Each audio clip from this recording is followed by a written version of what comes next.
मेरी प्रणाम, सबको नमस्ते। देखिए, डॉक्टर आजाद ने आपको बताया कि ये कितना गलत देश के लोगों के साथ सरकारें कर रही हैं, बल्कि दुनिया भर की सरकारें कर रही हैं। और एडवोकेट साहिल गोयल ने बताया कि गैर कानूनी भी कर रही हैं, असंवैधानिक तरीके से भी कर रही हैं। उधर से सुशील भाई ने आपको बताया कि ये बुखार बसंत ऋतु का अब दोबारा से फिर आएगा, जिसको अब ये तीसरी लहर बोल सकते हैं। या जो डॉक्टर साहब के हिसाब से जो mRNA और DNA जो हमको दिया गया है जिस हिसाब से, उसके जो अब साइड इफेक्ट आने लगेंगे तो ये उसको नए वेरिएंट का नाम भी देंगे और हम जैसों को ब्लेम भी करेंगे कि तुमने मरवा दिए लोग। तो इस चीज के लिए बहुत सोच समझ के आगे बढ़ना है। अगली बात जो मैं कहना चाहूंगा कि जो आदमी सरकार के पक्ष में बोल रहा है या इस बीमारी के पक्ष में बोल रहा है, जैसे हमने तथ्य दिए, डॉक्टर साहब ने आपको तथ्य दिए जो मेडिकल साइंस कह रही है, साइंस के हिसाब से हमने तथ्य दिए। समाज में जो हम देख रहे हैं, हम में से कोई भी सोशल डिस्टेंसिंग नहीं कर रहा, कोई भी हमने मुंह नहीं ढका हुआ। हम लोग 1 साल से ज्यादा समय हम लोग बॉर्डर पे परमानेंट बैठे रहे, एक ट्रॉली में 15-15 लोग बैठे सोए और कोई सवाल ही पैदा नहीं होता कि वहां किसी की भी एक को भी नुकसान हुआ हो किसी बीमारी से। तो ये साबित किया किसानों ने कि ये सब कुछ इस देश के लोगों के साथ धोखा हो रहा है। तो जो लोग सरकार के पक्ष में बोलते हैं वो ये 2-4 लाइनें बोलते हैं। पहली लाइन उनके पास है कि भाई जिनके मरे ना उनसे पूछो, फिर ये इतने सारे लोग क्यों मरे। दूसरी बात पूछेंगे वो जब हम उनको बता देंगे कि ये क्यों मरे, कि ये रेडिएशन का असर था, गलत दवाइयों का असर था, गलत इलाज का असर था, या सरकारों का लालच या षड्यंत्र था। जब ये बता चुके होंगे तो उसके बाद उनका अगला सवाल होता है कि नहीं यार, भारत में ही थोड़ी ना, ये तो पूरी दुनिया में चल रहा है। जब इस तरह की बात बता देंगे कि ये क्या षड्यंत्र है, फिर वो उनके पास कुछ नहीं बचता है बोलने को, और लास्ट में वो यही करते हैं, भाई चलो बात तो तेरी भी ठीक है पर कुछ ना कुछ तो है। बस वो कुछ ना कुछ में उलझा के हम लोगों को रखा हुआ है, और जिसे कहते हैं हम लोग भय का भूत। भय का ये भयमारी है एक्चुअली, जिसको महामारी साबित करने पे कोशिश कर रहे हैं। तो बड़ा सवाल ये बनता है कि दुनिया भर में ये सब चीजें क्यों हो रही है। इसका जवाब आपको मिलेगा जब आप खुद से अपनी रिसर्च करेंगे और ये ढूंढेंगे कि वो कौन सी चीज है जिसका 2 बार प्रधानमंत्री नाम ले चुके हैं और हम उसको सीरियसली नहीं ले रहे। भाई ये हो सकता है कि हम देश के प्रधानमंत्री जो नरेंद्र मोदी इस टाइम बैठे हुए हैं, ये हो सकता है कि हम उसको झूठा आदमी मान चुके हैं और उसकी बातों को सीरियसली नहीं लेते हैं।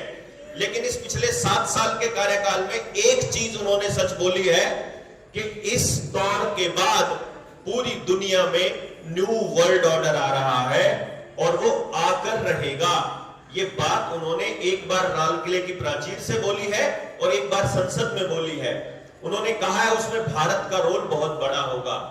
ऐसा क्यों हो रहा है कि वो एक आदमी को यूनिक आइडेंटिफिकेशन नंबर दिया जा रहा है, चाहे इस टीके के सर्टिफिकेट के नाम पर, चाहे आधार कार्ड के नाम पर, और केवल आदमियों को नहीं, पेड़ों को भी यूनिक नंबर दिया जा रहा है, जानवरों को भी यूनिक नंबर दिया जा रहा है।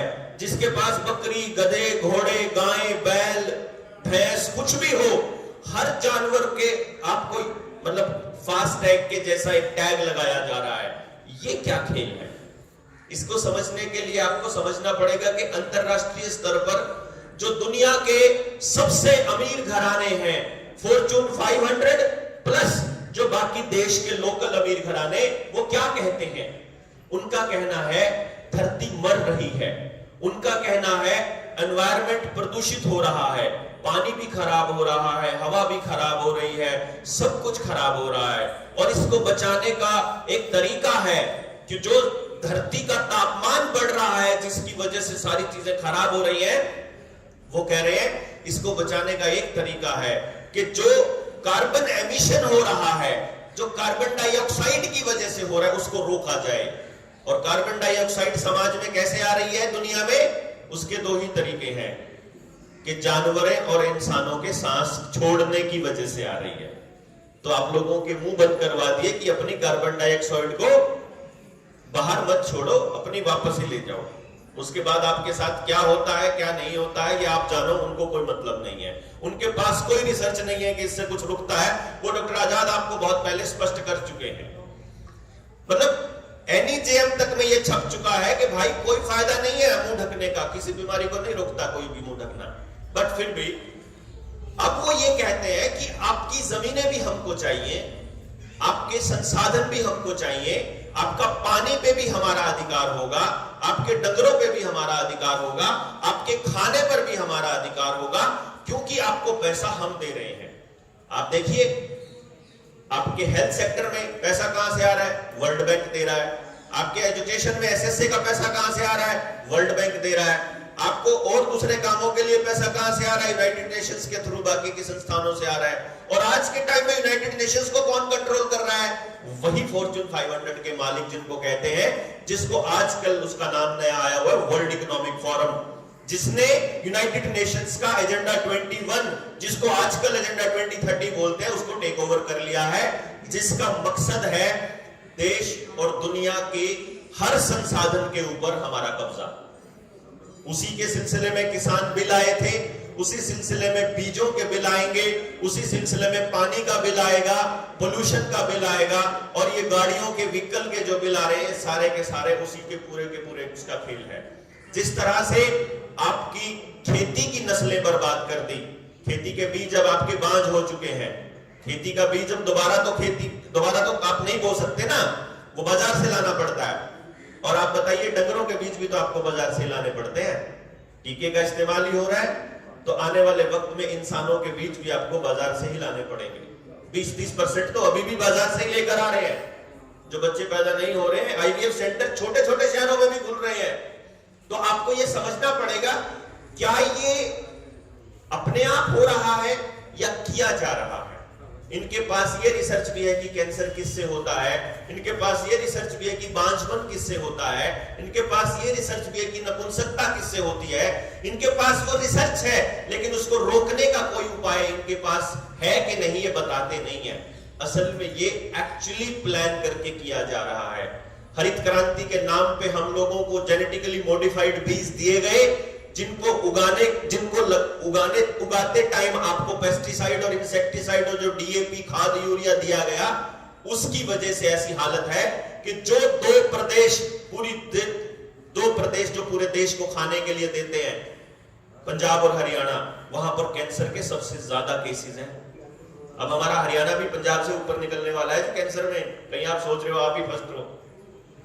ये समझने वाली बात है कि ऐसा क्या है कि पूरे देश को खाने के लिए हम लोग दे रहे हैं, और और रॉकेफेलर फैमिली को इलाज का पैसा भी हम ही सबसे ज्यादा दे रहे हैं। ये जो फैमिलीज हैं, इन लोगों ने हमारे सारे बीज पेटेंट करा लिए। आने वाले वक्त में बीज का कानून आने वाला है कि किसान अगर ये साबित नहीं कर पाया कि उसने वो बीज कौन सी कंपनी से, कौन सी दुकान से खरीदा था, यानी वो अपना नहीं उगा पाएगा, उसको ये साबित करना पड़ेगा कि कहां से खरीदा, और अगर वो साबित नहीं कर पाया तो 3 साल की कैद है। पानी आपके जिस तरह से पुरानी टूटियां टूट करके नए टैप लगा रहे हैं, आपका पानी का कनेक्शन, गैस का कनेक्शन, ड्राइविंग लाइसेंस, बैंक, आपका ITR, आपकी जिंदगी से जुड़ी हुई हर सुविधा अभी आधार कार्ड के साथ जोड़ी गई है, और अब आने वाले टाइम में आपके इस टीके के सर्टिफिकेट के साथ जोड़ी जाएगी।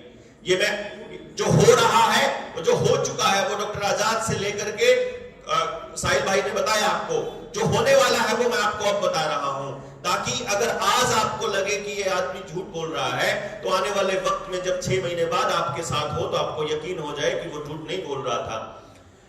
आज आपकी हर सर्विस को जोड़ा जा रहा है, आपके बच्चों को घर रखकर मोबाइल पर गेम दिए जा रहे हैं, जो आपका यूथ है उसको भी गेम दिया जा रहा है, वीडियो गेम और अश्लील वीडियोस दी जा रही है। गेम्स में 2 ही चीजें हैं आज के टाइम पे मोबाइल गेम के अंदर, एक हथियार है, हथियारों से वो लड़ना सीखते हैं, मतलब बंदूकें, और दूसरी चीज है एक ऐसा प्रोग्राम जिसमें बच्चा पहले एक टास्क पूरा करेगा तो उसको कुछ टोकन मिलेगा, वो टास्क पूरा करेगा, टोकन मिलेगा। आप देखिए, आप पहली डोज लगवाओगे तो बस में जाओगे, दूसरी लगवाओगे तो सेक्रेटरीट में जा सकते हो, बिल्कुल सेम प्रोग्रामिंग हो रही है। तो जो जनरेशन छोटी आपकी आ रही है, उसको पहले से ही तैयार माहौल कर रहे हैं वो आपके लिए। ये प्रोपेगेंडा इनका 1 साल 2 साल नहीं चलने वाला है।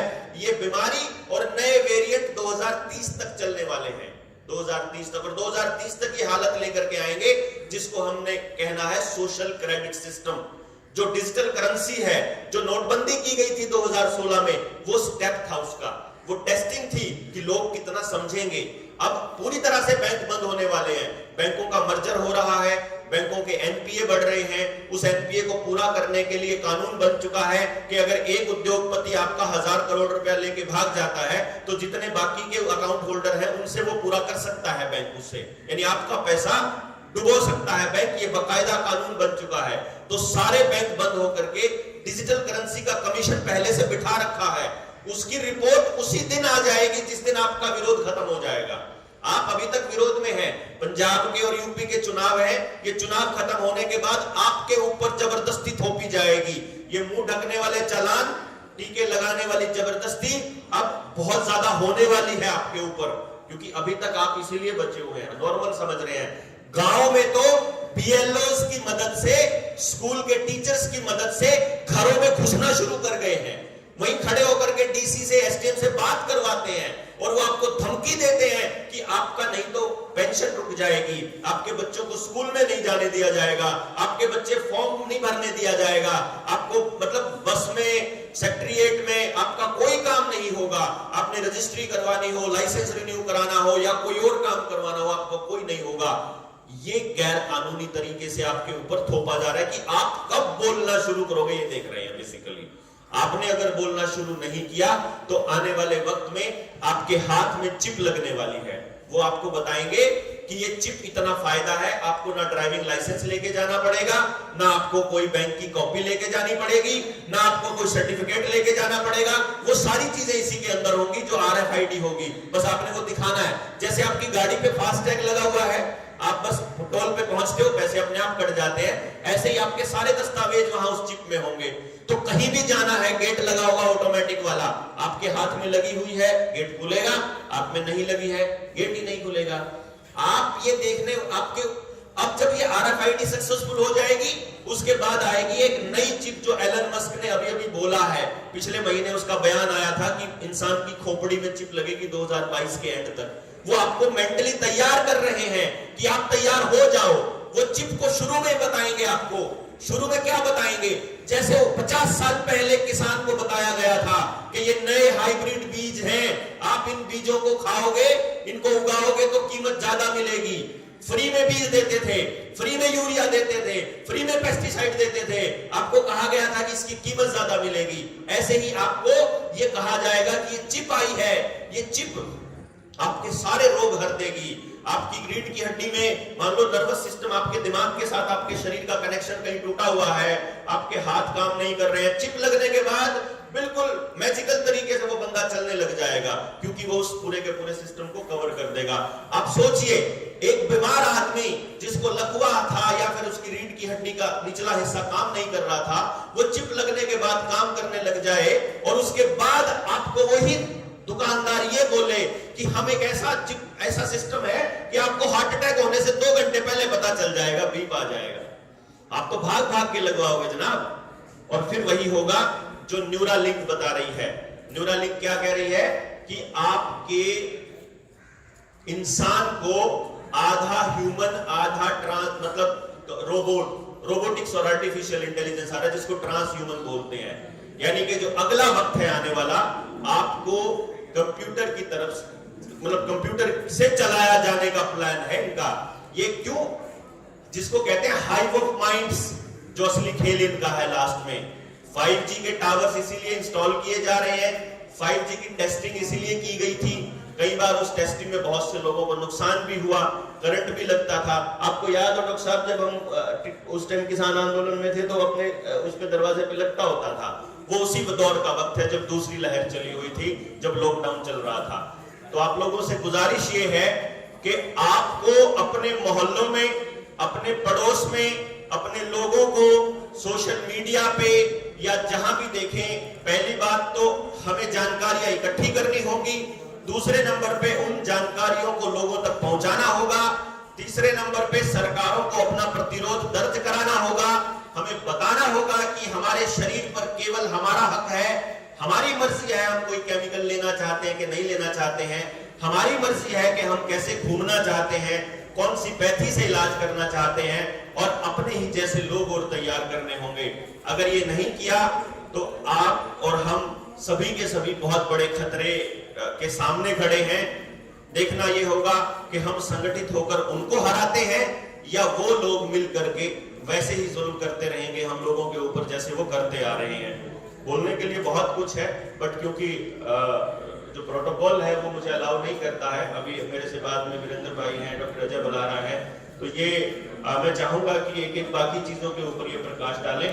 और आपको बहुत बहुत धन्यवाद। ये प्रेस कॉन्फ्रेंस के लिए रतन भाई को भी बहुत बहुत शुभकामनाएं, और लोगों तक आवाज पहुंचा रहे हैं कि ये साथी लड़ाई लड़ रहे हैं, स्वदेशी की भी लड़ाई लड़ रहे हैं, और आने वाले वक्त में हमारी एजुकेशन, हमारी खेती, हमारे उद्योग, हमारे गांव के सेंटर्ड नहीं होंगे। अगर इकट्ठे होकर के हमने नहीं लड़े तो हम कहीं ना कहीं बहुत ज्यादा बुरी स्थिति में आने वाले हैं।